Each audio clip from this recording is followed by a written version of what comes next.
If I've made one thing clear by now, the main thing I love about K-On! Are the characters in it. Even with the show being about cute girls in a music club doing cute things, the main cast managed to be somewhat more layered than just their surface level personality, while still falling under that very cute and likable factor. This in turn not only gets you to relate to them more, but is able to make these girls feel more human instead of just simply being, I am a wholesome girl, ooh woo. Last video, I talked about why Yui is my favorite character by covering what happens to be my favorite episode in the series. However, today I want to cover who I think is the most diverse and layered character, that being Ritsu Tainaka.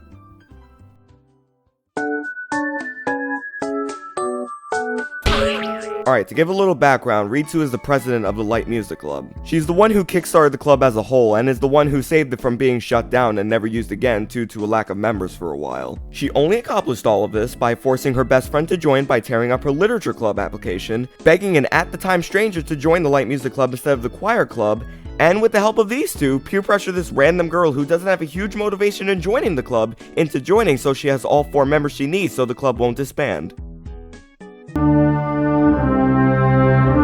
You could basically say the series wouldn't exist without her because of her perseverance to form the club. Her passion for music comes from a drummer named Keith Moon who was in a band called Zahoo. Despite her heavy passion for drumming, she could be very lazy, which is a shared trait with Yui, hence why they get along really well, and likes to pull jokes and pranks on her fellow club members, much to the annoyance of Mio. Don't spook the underclassmen! Even with all of that, she remains the most upbeat member and encourages everyone when necessary. Come on! Time to get out there and show them what we practiced! Yes! I feel like some could see Ritsu as the comedic relief or something like that, but to me, while Ritsu definitely is the most upbeat and comedic character, I don't necessarily consider her the comic relief. A comic relief character is someone whose main goal is to provide humor for the audience, usually to relieve tension. Characters like Chopper in Star Wars Rebels, the Genie in Aladdin, and Knuckles in the Sonic Boom series fall under that category. Well, that's what it says in my character description. Ritsu, while providing the most comedic moments in the show, has a lot more going on and shows a lot of different sides to her character that make her more interesting. The best episode that showcases this, in my opinion, is Season 1, Episode 11, Crisis.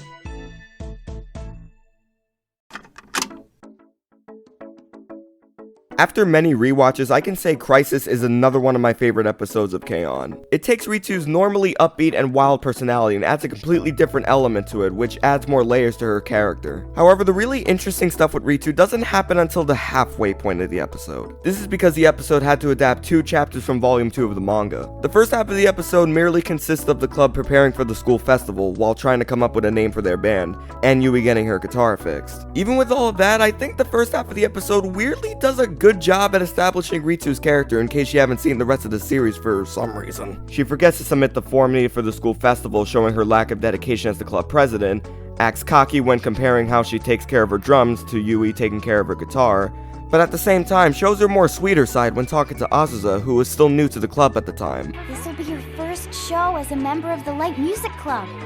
Yeah! Despite none of the events relating much to later on, the way this episode leads to the latter half for the most part is pretty seamless. Things get interesting when Ritsu starts to get jealous of Mio hanging out with Nodoka, Yui's childhood friend. There are 2 moments before this conflict between the two starts. The first being when Ritsu tries to playfully drag Mio out of the music shop, since Mio spends so much time admiring left-handed guitars, only for Mio to collapse onto the ground. Ritsu tries to lighten the mood by teasing her, with Mio getting fed up with it, causing tension between the two. The second moment being right after when Mio asks if she could tag along with Yui and Nodoka on a dinner date, since Mio and Nodoka have been in the same class together since episode 8 and have been bonding ever since. This in turn causes Ritsu to wear an envious expression. The first scene, I'll admit, I didn't quite get at first, since with the way it sort of gets the two friends in a sense of tension felt forced to me. However, thinking more about it, I think I get the point of it. Throughout the series, it's shown how Ritsu and Mio's dynamic plays out. Ritsu will of course play pranks and jokes on her, and Mio, being the sensitive gal that she is, will react by either cowering in the corner if Ritsu did something to scare her, or beat the absolute living shit out of her when Ritsu pisses her off. Hell, even this episode alone demonstrates just that. The same thing happened last year.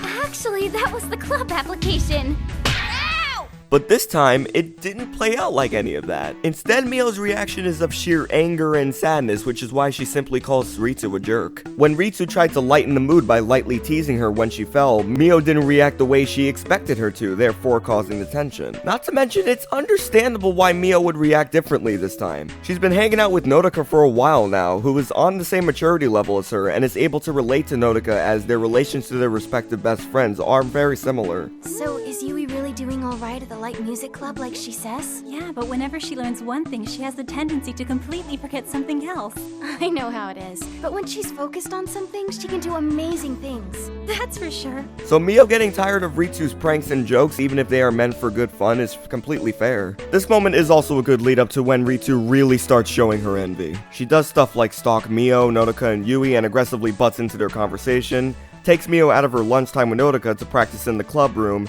then proceeds to tease Mio as much as possible, with Mio once again getting fed up, about to go back to lunch, only for Ritsu to make a snarky remark about Nodoka being Mio's new best friend. All of what Ritsu does is such a contrast to her usual outgoing personality. It shows a sense of vulnerability to her, and yet it never manages to be too mean-spirited when portraying her jealousy. When she's poking fun at Mio relentlessly after taking her out of lunch, she's doing it not to piss her off or even to get a laugh out of it, but out of fear that she's losing her friend and she needs to keep their connection going. She never even picks a bone directly with Nodoka once, other than this small comment. Oh gosh, thank you for taking such good care of our little Mio. Even with her trying to tease Mio while being jealous, in the context of the entire series, what she's trying to do, while isn't right, makes sense. There's an episode in season 2 that tells the story of how Ritsu and Mio met. In grade school, Mio was a lot more quiet and shy than currently, therefore seeming like she had a hard time making friends. Ritsu, being in the same class, took interest in this and constantly teased her by always shouting the amazing things she would do in front of others to see her reactions, such as Mio getting an 100 on a test or doing a really good drawing. At one point, Mio gets a Prefecture Award for an essay she wrote and later has to read it out loud to everyone in an assembly. Mio's outside alone dreading all of this until Ritsu walks up and starts talking to her and encouraging Mio, saying that she shouldn't be so nervous due to how talented she is. Later, she even trains Mio on how to handle stage fright with the classic pretend the audience is something random trick.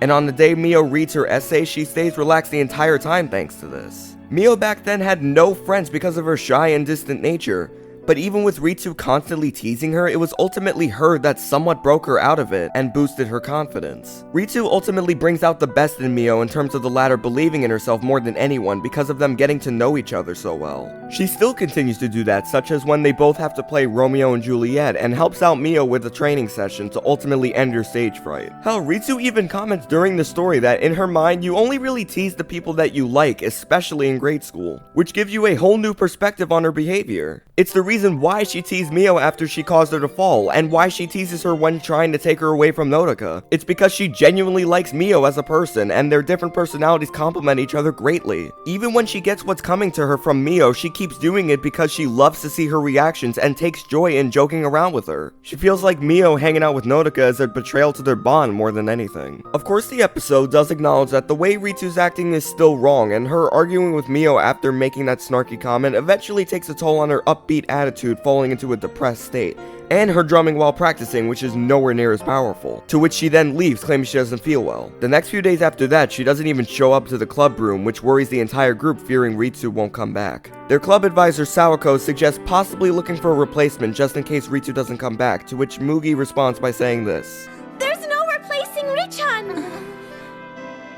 Mugi-chan, let's just wait. Let's wait for Ritsu to come back to us.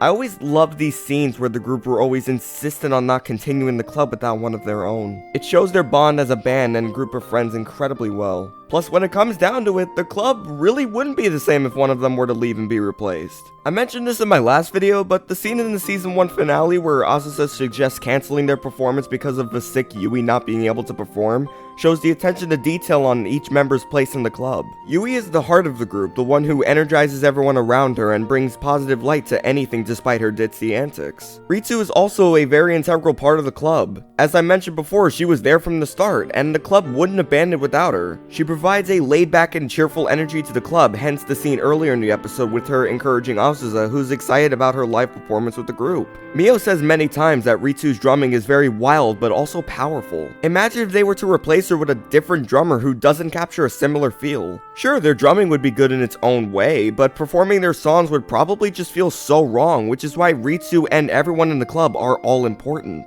The day after this meeting, Mio, still feeling bad about her fight with Ritsu, goes to Ritsu's classroom to check on her. Yui and Mugi tell her that Ritsu's been staying home from school. I don't know how they knew that and not Mio, but whatever. Later on, Mio goes to visit Ritsu at her house, who turns out to have had a cold for the past few days. I love the bit where Ritsu knows Mio so well that she recognized her footsteps when walking to her room. Really nice attention to detail there. What follows is undoubtedly my favorite scene in the episode and one of my favorite moments in the entire series. I'm just gonna let it play so I can further illustrate my point. You just get better quick, okay? We're all waiting for you to come back. They're not mad? They're not. Are you? Of course not. How can I be mad at you? Without you there drumming, I guess it's kinda lonely. Even though you're pretty wild, I really like how your drumming is always so full of energy and powerful.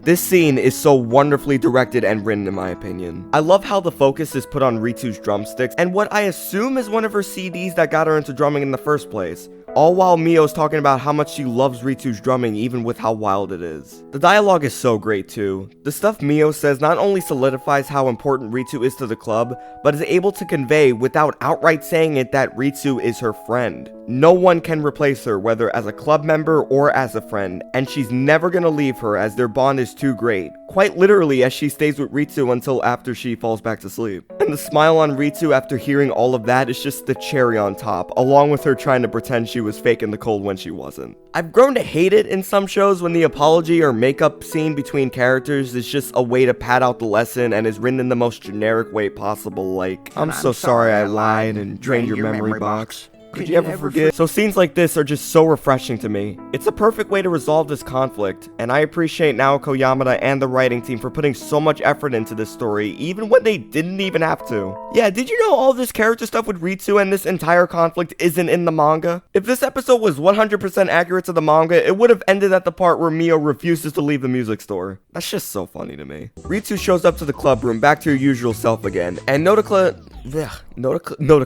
I love Nodoka, she's my favorite character.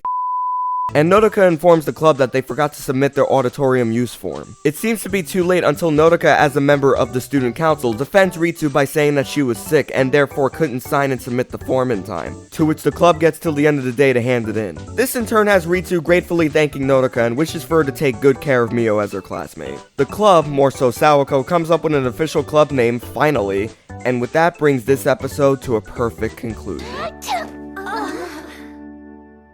Maybe not.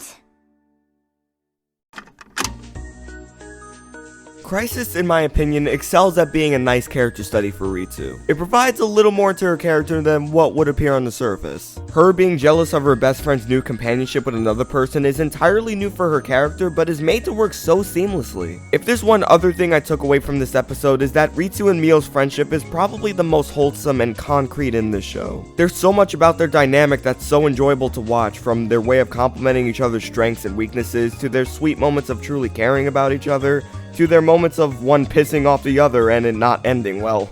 Even with Ritsu's cheeky demeanor, Mio and the rest of the gang recognize her as a great friend that deeply cares about the club and her worth as a member and the club's leader. She's far from perfect and can be kind of an asshole sometimes, but that's kind of what I love about K-On!, dude. Whether it's played for laughs or used as character development, these characters are very flawed, and the series loves to play around with these flaws and show contrasting parts to their personalities. To me, Ritsu Tainaka is the best example of just that.